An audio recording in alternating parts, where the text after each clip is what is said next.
Good afternoon, everyone. Welcome back to AVX Live. I'm Joe Gilderson, President of Corporate Audiovisual Services.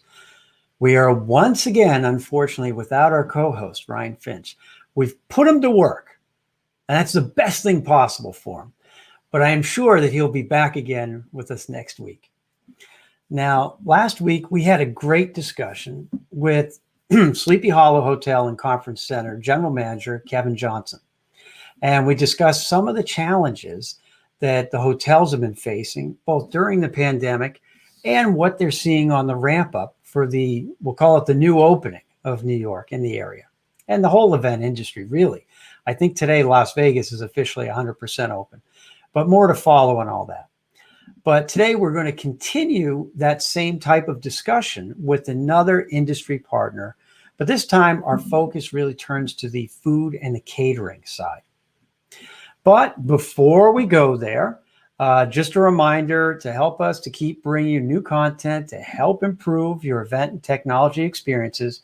Please subscribe to our YouTube, Facebook, and LinkedIn channels. We're here every Wednesday at 1 p.m. And look, leave a comment, be a part of the show. You know, if we don't get to it today, we'll certainly follow up afterwards. We're just trying to have a little bit of fun at the same time. That's all. But listen, let me tell you about today's guest, David Pellon of New York Hospitality Group.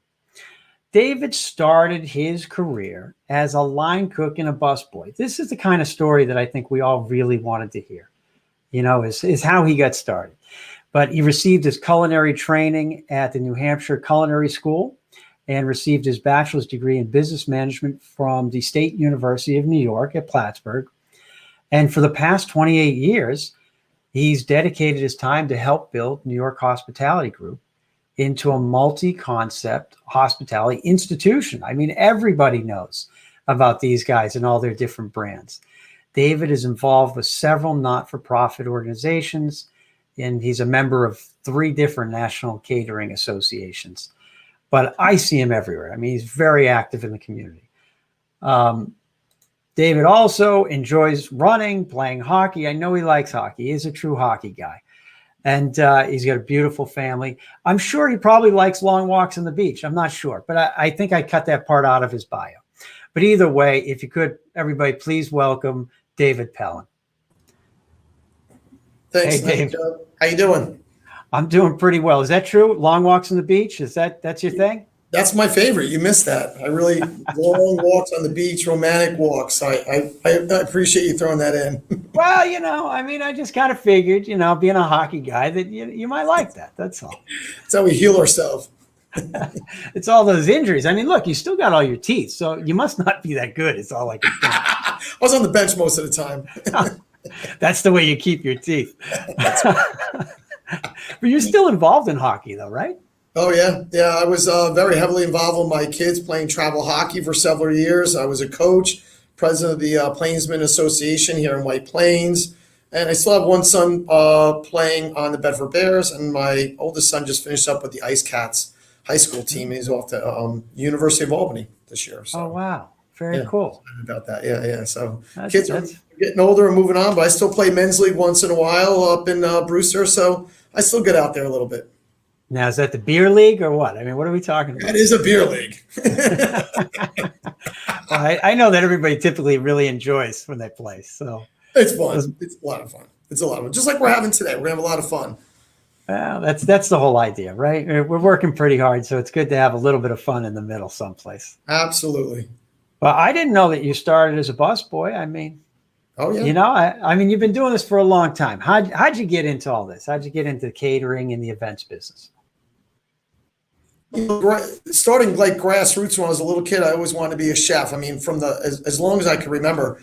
And I came into a restaurant. And I told them I wanted to be a chef when I was like 15 or 16, and they laughed at me and they said, "Okay, well, why don't you start as a busboy? You'll learn some things and wash dishes." And I went from there, and then I got to know the chef a little bit and talked to him, and finally moved my way up. Before high school, I started doing a grill and cooking hamburgers and deep fryer and learning that way. And that led me to going to culinary school. It led me to working at, for JP Morgan Food Service and Omni Hotels and the Sagamore Resort, all around until, and a few other places until I came here to Sam's of Getting Away, where it's like my home right now. So it's nice. Well, what was it about food and being in the, the restaurants and the hospitality side that was interesting? Well, I think it stemmed a lot from my mom. I mean, my mother was a wonderful cook. She loved to cook. I always remember having like the cookbooks out from Betty Crocker and the old New York Times cookbooks that they would go through, and she would make all these different dishes. And as a kid, I didn't like a lot of them, but I saw the interest that she took in it. And then when I got older, I started helping her, and I just enjoyed everything about it. I enjoy hospitality, and I'm a people person, so that would take you just to the next step, like what happens to the kitchen? Well, I was cooking in the kitchens for years, and I wasn't really that happy. I wanted to be out in front of people and talk to people. If you know anything about working in the kitchen, it's grueling, hot, repetitive work, and it is somewhat creative, but not to the length that I want to be creative, where in the catering world and the restaurant world, I've been allowed to express myself, especially with the group that I'm with right now. It's been a blessing. So those little things all added up to where I am today. Makes sense. It's a nice story, but yeah, you're definitely a people person. I don't think there's any question about that. Even though I bet you can cook pretty well too. I look, I can still sling some hash back there. I'm not too bad. I know all my parents' sauces. I know how to make things, but you can only talk to the carrot in the soup so long, and then they don't talk back. So I need someone to hang out with. And if they do, that's a new problem, right? That's where all the issues pop up in the kitchen. It's funny. I think I've certainly cooked a lot more in the last 15 months or so, being home a lot more. And I don't think I've improved at all, but I know I have cooked more. But I think that, I've heard a lot of people say that too. Yeah. That is definitely one of the things that came about during the pandemic, that people spend more time being a little creative, and the kitchen was one of those places. I think it's great. I mean, it's a great hobby. I look at it like a hobby now because it's not a job. And I know chefs that are just burnt out and they don't even want to cook anymore. They have to, where right. I kind of separated that. And now I still have my passion for it, my enjoyment in menu production and menu creativity. I have great ideas, but I don't have to really execute it personally. So it leads to like a good relationship with the kitchen here, which is nice, and all the companies. No, that makes sense. Now, it just, obviously I'm aware of all the different groups and companies, but why don't you run through them, because you guys got a lot of things going on over there. Sure. Well, first off, our home base is Sam's of Getting Away Restaurant in White Plains. It was established in 1932. This group is only the third ownership of the group. It is a 150-seat restaurant, and that is a picture. Yep, that's a great picture from us doing a ribbon cutting when we opened the Great American Barbecue Company as a pop-up restaurant on our patio, it's just another example of us being creative to get through different times. Now that was 5 years ago. Wow. That we came up with that concept just to make the summer fun, and created another restaurant off the side of our restaurant. So that particular building is in White Plains on Getting Way. It is a beautiful restaurant, outdoor area. Come visit us. We're open for dinner and lunch. We also have a private banquet room there for parties up to 100. So if you're booking parties, now's the time to do it. There's a lot of people calling for events now that we're kind of sneaking out of COVID slowly. So we want to make sure that people, find the space that they want and the time. The infamous Oak Room. The infamous Oak Room. I've held several parties there. Yes, you have. Yes, great you have. Space. Love it. I'm honored to have you. And then we also own the Great American Barbecue Company, which is an off-premise catering company specializing in authentic barbecue. We smoke everything here, applewood or hickory smoke.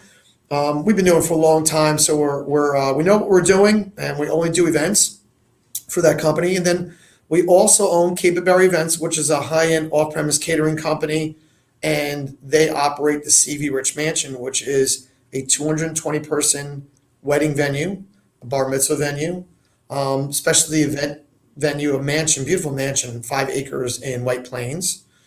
And then we also own and operate the Everyday Healthy Cafes, which are the high-end cafes in the White Plains Hospital. So we have 3 of those open presently. We're just opening the 3rd one now in their new building that we did the ribbon cutting today for. Wow. And then we also own an Everyday Healthy Cafe in the White Plains Library, which has been shut down because of COVID, but should be opening up in August or September again this year. So that's great news. All the businesses are starting to come back, and we're starting to see some heavy demand for all the different companies. So it's exciting. It's exciting. No, that's great. The fact that you guys have kind of so many different ways to provide service and food to people is really, it's creative and good use of all of your talents. And Yeah. I know you and Peter have worked a long time together, and Oh yeah. you guys are a good team. You're a really good team. Yes. Thank you. Patient with each other. Well, I guess that came after all those years. Yeah. Probably didn't start that way. It's like a marriage. Yeah. No, it's all good. We both have like our true talents, and we let the other one run with it. So that's good. Yeah, it's really great. Yeah. It's good. Now, I hate to hash on bad, the bad first, but I'm guessing that 2020 was one of those years you probably wanted to forget. So, but I know the way we look at it is it kind of changed us, over this time, and I think it's changed a lot of people. Maybe you could guide us through just kind of what you guys had to do, both the restaurant and all of the other services, just to adjust during that time period. Sure. When it came right down to it in 2020, that Monday in March, when, we figured out the Friday prior to that Monday that we had to lay off a lot of people. It dropped, our hearts dropped, and we thought it was temporary. Like, oh, this is going to be gone in a month. This is going to be gone in 2 months. This is going to be gone in 3 months. And every day that went by, it got worse. And we were left with just a core team of about 5 of us. And we knew that we had to generate income, where we were lucky enough to still have the cafes in the hospitals operating. So immediately we went over and we thinned out the staff there. And I actually worked there for about a month, hand to hand with my manager and one other person. So we saved revenue there. I did the actual work, which led to making a lot of great changes for efficiencies because I had my hands in on it. So something good came of there. And then probably about mid-April, we start getting contracts for emergency feeding. 2,000 meals a day, bagged, pre-bagged, and delivered all over Westchester County, which we really had to change on a dime. That's not our business model. Our business model was full service and also cafe business. We did catering business, full service, and we did delivery, but let's call it platter foods. We weren't a big box lunch, bagged lunch business. In fact, we almost did none of it. Right. Now we had to go to a 3-day lead time on ordering food. We had to get a trailer in from Cisco Foods, a 50-foot trailer, refrigerated trailer, and drop it in the back. We didn't have the capacity of refrigeration to hold enough food to layer 2,000 meals a day, next day 2,000, next day 2,000, 7 days a week. So the process that happened was we got in a room, we locked the doors, and we threw everything on the table. Every idea we had, the 5 of us, 6 of us. How we're going to do it, how we're going to bring in, how we're going to rotate it, how's the communication going to work with the hospital, how we're going to truck it. We had it down where, we order food 3 days out, it would come in the next day, it would move down the refrigerator trailer, the other stuff would come out and go get cooked the day of. And then we turn the restaurant and we turn the private oak room into an assembly lines of pre-packing brownies, forks, knives, spoons, desserts, things that weren't perishable. So those would meet the hot food on the day of, get packed up, brought out. We had separate drivers, not allowed to come in. And remember, this is back when we really didn't know how the virus worked. No, none of us did. I mean, but you must have had the inside edge being at White Plains Hospital. They didn't know. They were in crisis mode. They were in crisis they had mode. real problems. I know. There was real problems. They had their problems, and it hit them. I think it really hit them in January when people started coming in and they didn't know what was going on. And then, it hit the public in February, and March was boom. But they had enough on their hands where, you'd hear little rumors, but the rumors were the rumors were the same all over the place. No one really knew anything. As it came down from the CDC, excuse me, we learned on the TV almost as fast as we were learning from the hospital. So we made a quick turn to become an assembly line box lunch delivery company that lasted until May almost. And then in May of 2020, we're talking about being down in business about 75%. So we took our team, we sat back down with them and said, what can we do? We came up with an idea of putting an event tent in our parking lot, making it look really cool, and having live music every Saturday night to bring people out. Nice. People were not eating inside, so that was I could have given food away free inside. People would not have come inside. So I had 2 outdoor areas. I had one upstairs that could sit about 40, 30 people with the COVID rules, and then downstairs 60. So some Saturday nights I was actually busy during COVID, which was a blessing. And then we'd have some Friday nights that we had music that was good. And so the restaurant started coming back a little bit. Meanwhile, we're looking for New York City contracts for feeding. We're trying everywhere to continue that model of box lunch deliveries, convenient food deliveries. And then as we crept through to the end of the year, it was still kind of scary where everyone said, is this going to go through 2021 now? And not to mention, the few people that we came on, the amount of work they had to do to cancel the event, move an event, replan the event, and some people 2 times. They were shooting for the fall of 2020. Now they're going to the fall of 2021. So we're on our end, we're keeping commissioned people on, keeping them whole as possible, so they can just do the work that has to be done. Right. And this is a non-revenue driven job at that point. And for us, we had to make some real big decisions on how we were going to spend money and what way was it going to go and who was it going to go to, and were key people going on unemployment for a while. How is this all going to work? So, we whittled through it, Joe, and, we came out into January, February, and March of 2021, and we started seeing, the flowers come, the little crocuses started popping up through the snow, and we were very thankful for it. The restaurant started having somewhat of a buzz. People are getting vaccinated now. People are sitting outside all summer last year, but in the winter we had the patio on, we had the heat on, but it wasn't great. But sure, people started getting vaccinated. They started coming out. And then you go into your next challenge. The next challenge is the ramp up. Yeah, well, it's funny because we were talking about with Kevin and the hotel, we were talking about seating and bringing people back and starting to get people, to feel safe, right? Because that's the first thing. It's got to be here first. You got to feel safe. I mean, all of us are just going to follow the rules, whatever the state and, federal regulations. You're just going to follow them and do whatever you have to. But I guess you guys have it in 2 sides, where it's the restaurant side and the off-premise, or the, the more the catering. But I guess, how do we get people to feel safe when they're eating and to come together in person?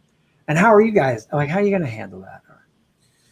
Well, we went through several phases, where the first phase, when people started catering in, let's say, the summer of last year, going into the fall, we created touchless buffets where, they would have to hire and pay for an extra person to be there with masks on, with gloves on. They're the only ones that touch the buffet, one person.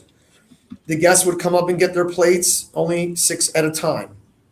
So we had little rules that we put into place. In the restaurant, we did distance seating. We always with masks and gloves in the restaurant. Until we broke through, I always say we kind of broke through in March, where we found out that it wasn't really spread on surfaces, and you could wash your hands to get rid of this. You didn't need to sanitize the skin off your hands. That's what we did last March. That's what we were doing. Right. We're like, we just washed our hands and we're washing our hands. We're going to take off our clothes when we get home and get in the shower. That had nothing to do with it. It really is from, they know it comes from, your mouth and breathing. So we're slowly going into the phase in the full service where there's no gloves, but our people still wear masks right now. Even in the restaurant, we're still wearing our mask until we review it again down the line. We could change that policy now. Most companies around are allowing vaccinated people into their companies, like Restaurant Depot, Home Depot, warehouse, supermarkets. If you're vaccinated, you can go in without a mask. An older clientele, so we're being very, very careful that they feel looking out for them. But I have to tell you, from the older clientele, when they come in, they are vaccinated or they're not coming out. They come in, no mask on, they're happy, they're ready to go. So you worry about the older, don't worry about the older folks. They're not coming out until they're vaccinated. So that part of the clientele seems to be doing well. And then you have all different clienteles in catering. We don't care, you're fine, or we want you really, we'll do what the client wants as far as catering goes. In the hospital, of course, we have to follow CDC guidelines. When you're in a hospital at all times, it does not matter who you are, what you are, you're still masked, even if you're vaccinated. Mm-hmm. So we're making people feel safe by working within the rules and maybe giving it a touch more. I still have people calling up, they're afraid to sit in groups, so we're giving them private sections, private areas to sit with their families. That's great. Well, so you're just, I think we're all adjusting as we go. And as they provide new information, we're trying to work with that information. And I think that's the right thing. We're pretty fortunate that most of our staff has been fully vaccinated. There's really a very small group of people I think aren't completely yet. So we were able to actually do a barbecue outside last Friday, and it almost felt normal. Yeah, right. It's nice. It almost felt normal. Like, all right, this isn't that bad. I said, but if you go inside, throw that mask on. I don't know what's going on. I don't know if it travels from here to there, but I'm just an AV guy. What do I do? So just oh gosh, put it on. Let's call it a safe day. Joe, we're all the same. We really don't know how this thing crawls through. We know it came through like a storm, and but we all have to keep our heads straight. Now we're on to new business ventures, or we're rebranding or rebirthing ourselves when it comes right down to business. Well, I think you're right. Now, what about over at CV Rich and the Oak Room and some of the on-premise for American Barbecue? Well, those have been the indoor events have been the slowest to come back. There's a lot of scheduling going on for next year. Okay. For this year, on-premise slow. Tented events are going to be up this year. As far as the barbecue company, I'm expecting a very good year. As far as I'm gonna say something here that you're gonna understand. The same with anyone in the hotel business. These need to be good sales compared to volume sales. So we're gonna need to cherry pick what we do and what is a good sale, because we don't have the infrastructure to do what I used to do. I could do 40 parties a week off premise plus on premise. I cannot do that now. I'd be lucky if I could do 15. So now I have to cherry pick the business to complement the infrastructure, where I always built the infrastructure to start complementing the business. So you have to really sit down and figure out, you have to plan out what is your business going to look like? And on top of that, you're going to have to create your daily tasks, and you have to rewrite all your SOPs. Your standard operation procedures are going to be completely different now than they were 2 years ago, because you have different staff, you have a different product line, you have maybe a different building, maybe you have a different pipeline of business that had nothing to do with the other business that you did. So you have to take a look at that as a business. You have to take a look at all your SOPs. And, I always create something called a cookbook. When salespeople do cookbooks, and so do executives. Now, what that is what is your daily routine and activities, almost down to a timeline, and what is your expectations of that? So I continually have changed my cookbook of my daily activities. What do I do every day? How is it done? And what's my expectations? Like a salesperson in their cookbook, every Monday, 10 o'clock, 3 cold calls. Every Wednesday, 3 warm calls at 1 o'clock. And what's your expectation? Book 1 party, go to one social event, meet 1 lead that can get you parties. So that's the idea of the cookbook. So, as an executive, to really kind of ramp up the business, every month I'm changing this cookbook. I'm changing my routine. I am focused with our team on the ramp up, but I've never lived through a ramp up like this. Mm-hmm. This is like a 90-degree. Like Yeah. you can hit the wall if you don't turn fast enough, you're going to hit the wall. It was always a 5%. Right now sometimes I have to call people like you and say, well, what are you doing? And then You want me to cook? You want me to cook? I mean, I've been practicing.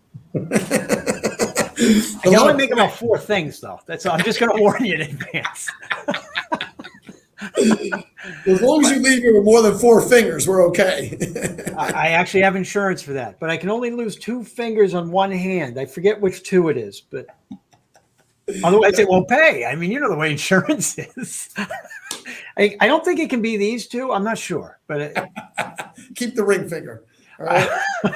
I'm not sure what the deal is. But you're right. I mean, this is going to be a very different process for a lot of people. Yeah. And, we talk about it on our end. We've had this discussion for months. We're looking at limited capacity.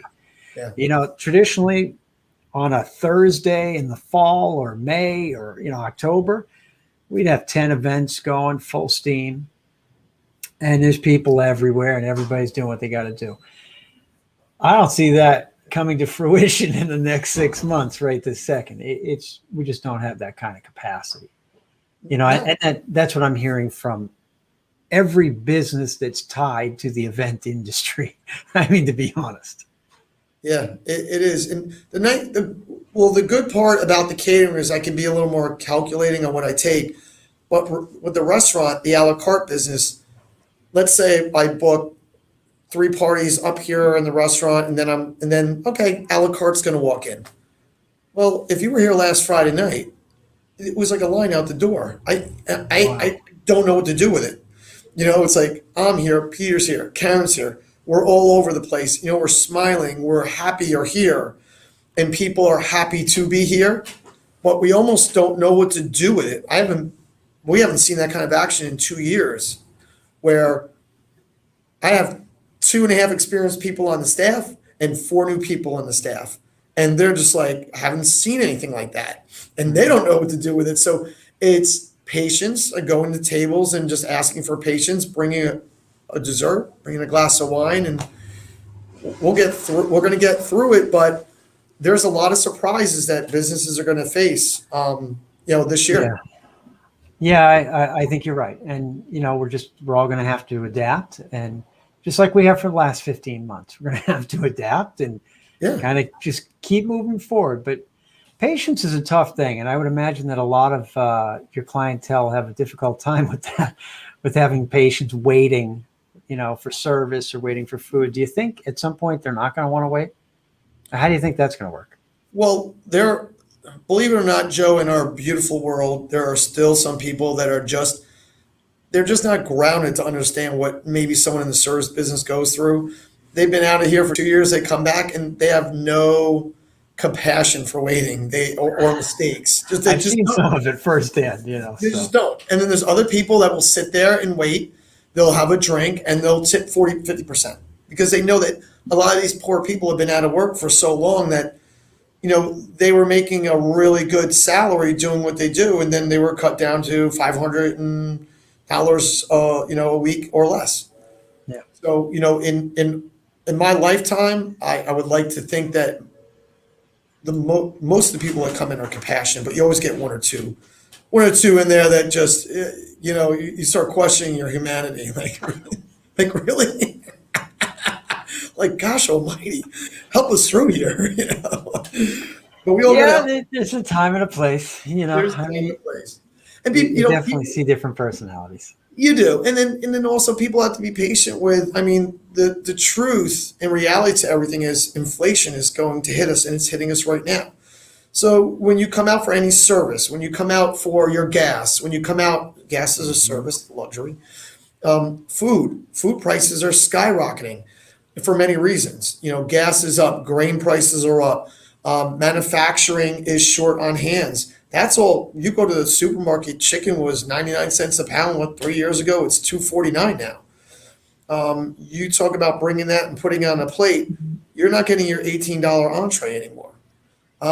So, and also today, just local here in the United States, a Russian group hacked the largest beef producer and butchery in the country.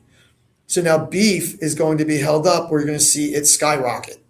So now we have another thing with the cyber criminals and causing haywire with gas and haywire with beef, and we're going to start. There's going to be other challenges in here that we're going to see. It's going to be I think it's going to be through 2022 until everything settles down. Yeah, I tend to agree with you in the sense that I was actually reading a little bit about all the shortages in every industry this morning, and how I mean, certainly all the builders have seen it in construction. They've had tremendous increases in everything from wood that they can't find, lumber, to sheetrock, to everything right down the line, you know. But food, I mean, we saw it happen. How many times did we see either there was a COVID outbreak in a factory, you know, in St. Louis or, you know, in Nebraska. Right. It affects the whole country. It doesn't affect one, you know, town. It affects everybody. That's how intimately connected everything is. I mean, the ship that was stuck in the Suez Canal. I mean, all right, well, then nobody gets, you know, Intel microprocessing chips for 6 months. I mean, I'm just using that as an example, but everything is very much connected. And since most industries went to some sort of just-in-time type of inventory process, there's not a lot of room for error. You know, there's just not a lot of stuff sitting on a shelf anywhere. No. So it affects the services, of course, and how we can deliver. You know, on our side, you know, we certainly heard it from somebody who wanted to order something and said, yeah, that thing may never come. We should just choose another product, because at that time, the United States was fighting with China and nothing's coming back and forth. We're like, okay, let's find another product, you know, that is similar. I mean, you know, and in inventory, somebody has it physically someplace. Yeah. You know, so it's just different things. But on the service side, I mean, there's a lot of adjustments. I mean, people's expectations are different. Sure. You know, in the very beginning, in April, May, June, even stretching through August. I mean, the fact that we could have this conversation and I could put that on screen, man, people were blown away. They thought we were like Jedi masters, you know? Yeah. We did something incredible 2 weeks ago. Like, it was like mind blowing. And I mean, you would have thought that, you know, we ran over somebody's dog. I mean, you know, like, I'm like, did you just see what we did? That was actually incredible. Like, like that dude was just talking from France. I mean, like, you don't think that? I'm impressed. Like, you're really not impressed with that? Like, it's in a tent. Like, how did this happen? It's a miracle. When we hit this COVID thing, when we started getting into the contracts, there were people that said, "Hey, we want to Zoom with you," and like I was saying, I never Zoomed before. I never understood what it was. You thought that was a new paprika, right? Like, you thought it was a new seasoning. I didn't know what the heck it was. Household name now, and I know how to do it. I did have to have my children show me how to do it, that are in school Zooming, which I never thought I'd see homeschooling to the degree that I saw it, where they didn't leave the house. They got up, they crawled down the hallway in their pajamas and went to school. Yeah. So when it came to Zoom business or Zoom talking to my friends, and we finally learned how to do it, and we did a Zoom with our old employees, and we all had wine. We made sure everybody had wine, and we had a Zoom cocktail hour way back in like May. So that was a lot of fun. That was when the technology, we just started saying, wow, is this the new norm? And I think you hit a point earlier when we were talking about there's going to be like a hybrid of this Zoom and live digital feed with live events. And I think we all have to be ready for it. And I think it's going to be expected when you meet with a client. They're going to say, we're going to do a hybrid, and you better know what that means. That means, for me, call Joe. And I'm going to say, can we check that internet quick? Everything's working great over here. No, but you're right. But look, that's going to be a part of one of those questions, right, in the checklist that people are going to ask you maybe when they come to the mansion or they go to the Oak Room, or, we're doing a thing in the tent. Like, it's going to come up. And so technology is certainly infiltrated everyone's life in one way, shape, or form. Oh, it's incredible what we've learned and lost in the last year and a half. It's absolutely incredible. I never thought that I'd see anything like this. I mean, we've all lost personal friends and family during this COVID, but everything that came out of it, so much that we've learned and we've had our children learn, and I think that it will make us stronger. Hopefully it makes the world a better place. I would hope, but we'll see, Joe. That's where we're hoping. We're still not out yet. But we're on the right side of it at this point. Let's hope we stay there. Yeah, I think we are. I think tap into your White Plains Hospital friends and see what kind of insider information you can bring next time. Well, I had some good news today at the ribbon cutting for their new CAMS building, that 70% of people in Westchester County have been vaccinated. Wow. And there's only 3 people in the White Plains Hospital right now with COVID, where they had 90% of their patients had COVID not even a year ago. Wow, that's incredible. That's great news. Great news. Obviously not for the 3 people, but for everybody else, I think that's good. Hopefully they come out on the right side of things quickly. I hope so. But, interesting. So listen, how do you think you're going to have some staffing challenges? Are you trying to find people now? I mean, is that something that people should be looking for? Well, staff, at first we just couldn't find people, and then we put the word out. We strategic partners. We're looking for people to come in hourly to work in the restaurant, fill in people. We did tap some of our employees that we had before, which of course worked out. Some people, bless you, some people came back, and some people that were like, let's say they worked in events and operations, they came back there in the office now. So now quickly we're starting to train them to do a different job that they had maybe 2 or 3 years ago. We're giving them a chance at that end. We're getting in college kids now that want to come in and work in the restaurant. A month ago, it was dismal. We were like, oh boy, what are we going to do? We really need people. Now we got them in, we're training them, we're moving them along. Excellent. Our biggest challenge is going to be 2 things. Finding the upper skill person, sales for catering, and also I believe it's going to be tough finding an experienced manager to run a restaurant. And then actually one more, we're challenged finding chefs, line chefs, people that are the grinders. A lot of those grinder guys that worked on the lines that were, they were like the Navy SEALs of cooking, man. They're in there hot 24/7. They're gone to other industries.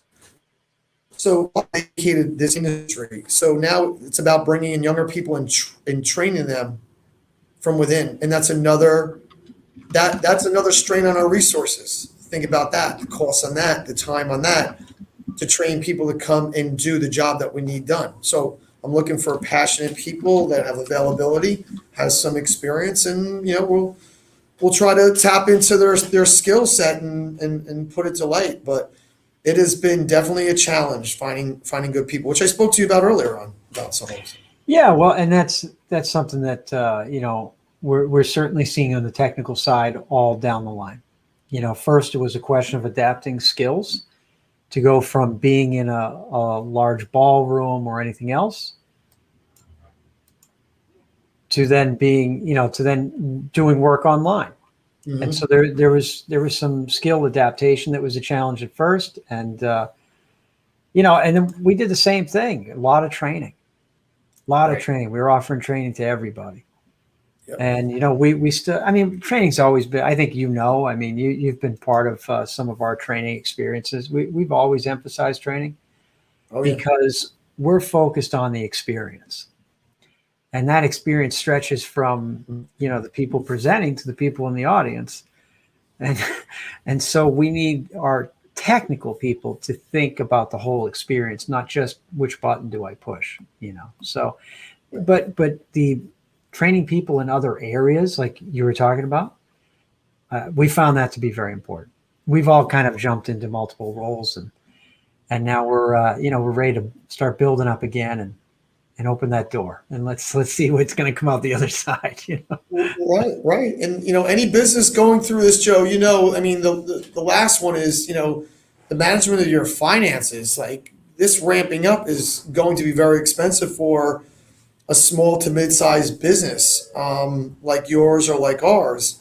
And that's something you have to be wary of. So you can't just open the flood doors and spend everything and say, hey, I'm doing this to get ramped up because I'm losing business that's out there and the opportunity. You really have to weigh it out. Like, what can I handle? Yeah. Well, it has to be, it needs to be something that is a core, I think, for you, because that's usually where you're most aligned. Right. But that's hard. It's a hard process, the timing of it, which actually brings me to a final thought. What would you recommend for people who are looking to book catering or looking to book a space? I mean, what kind of recommendations? Because I think it's probably a little different in the next, 6 to 8 months. Yeah, it is. I mean, my best advice is to get out early. Have a few dates in mind because a lot of dates are booking. So be flexible, and be ready, because there really is a challenge in our business where you come through the door, the first thing is hospitality. We're going to be able to take care of your guests. We're going to be able to service them. We're going to feed them. We're going to hug them. The one challenge is we might not be able to do that chicken dish that you wanted. We might not be able to do that beef dish that you wanted, or you may be signing a waiver that says at the last minute we can change the ingredients of your food based on availability and cost, because there is no guaranteed world anymore, and you have to be flexible. I mean, I would have people come in and go, oh, I have to have, and that have to have doesn't really bode well anymore. We want you to have, but that doesn't mean we can get it. So really having an open mind and flexible expectations when it comes to your food and your beverage and service. I mean, you can't get some flowers now. If you want a blackout rose, you probably can't get it right now. And those are the little challenges that you're going to have to, work with when you go to book an event. And we try to keep our event planners up to date on everything that's available or not available to the best that we can. But the world, like, it moves so fast. It's one day where chicken is skyrocketing. One day the lobsters, you can't get those. One day beef is stopped altogether for 2 days. I know. I can't get chamomile tea. I cannot get chamomile tea. No kidding. Okay, there you go. They can't get the organic rose hip and something else to make it. So there's been weird challenges. I couldn't get a champagne, a prosecco, for over a month and a half. It was stuck on a boat someplace that couldn't get through the canal. So are you telling me that the chamomile tea that I might have here could be worth something? Is this a value proposition? I mean, what are we saying? It could, and there's a point when we tell people like you, Joe, that it's not worth it, and that we'll just go without. You can keep your chamomile tea. No one's dying here. All right. So book early, be flexible, be ready to confirm. That's a good tip. It's really a good tip. Absolutely. But I'm not going to sell you my chamomile tea. I think the people actually like it. So I'm not. treat your customers to it. Well, we'll keep that in mind. I mean, we try not to let them in the building, but, we built a studio out, so we did have to let them in the building. And we laugh about it because at that time, of course, this was, back when we didn't know anything and we didn't know what was going on. it became a really a good tool for a lot of people in the local area, because that doesn't exist here. Within a certain radius, there was no place to stream and shoot live video like that. The funny thing was, it became not only one more thing to clean, because now we got to go through and sanitize this thing like crazy. But at one point, I'm like, we really have a lot of new strange people in the building, don't we? like we got to clean the whole place now. We're going crazy. I'm like, this is so much more work than I thought. It is. It turned into a lot of work in many areas that we never really thought of or expected. And that's part of retooling your whole, standard operation procedures. Like, you didn't clean like that before. You had to change. Not like you had that, to change. no. Yeah. No, but that's it. We're in a constant flux. There's always change, and that's just Yes. what you have to move to. And I think services are built for change. Yes. So as opposed to like a manufacturing plant or anything like that, we're all designed to do that. And the event industry is certainly good with making adjustments. It's just, this was a big one to go from 1,000 to 0. And now to potentially go back to 1,000 again is a hard mountain to climb. So that peak and valley is a hard one. It's going to be a difficult road. Yeah, difficult road, Joe. But we're ready for the challenge, just like we always were. We're ready. We're putting. We like to hear. Putting everything in place. We're retooling right now. Every day we're setting plans for the next month, a month after that, and we're adjusting, reanalyze, and continue on. Well, this was really productive. I appreciate all your help today. Great. Make sure, if you guys haven't been to Sam's of Gedney Way, please get over there. It's actually on Gedney Way, so you'll find it. Popular place, food is excellent, service is top notch. If you're looking for barbecue, I think the barbecue grill is phenomenal. Yep, the Great American Barbecue Company. Look us up. Just Google GreatAmericanBarbecueCompany.com. Boom, comes right up. Right on the website, you'll see all the different services. Hey, listen, David, I want to say thank you for your time today and all your great tips. You've been fantastic, as I knew you would be. Oh, thank you. Thank you. It's great seeing you. All right. Well, we're going to catch up soon. Absolutely. And I will talk to you shortly. But once again, there's another, industry expert, and he's giving you different tips, booking early, being flexible, and then you have to be ready to commit when you're at that point. Like those are going to be key things. We're hearing a lot of supply and demand challenges. So I think this is a time that, you want to work with people who already know these things, in groups like New York Hospitality. They're fantastic. They're true professionals. And that's what we're trying to do. We're trying to bring you guys different ideas, so make sure, again, you subscribe to Corporate AV on YouTube, LinkedIn, Facebook. Check us out, 1:00 every Wednesday. And I think that's going to be, hold on. We have a comment.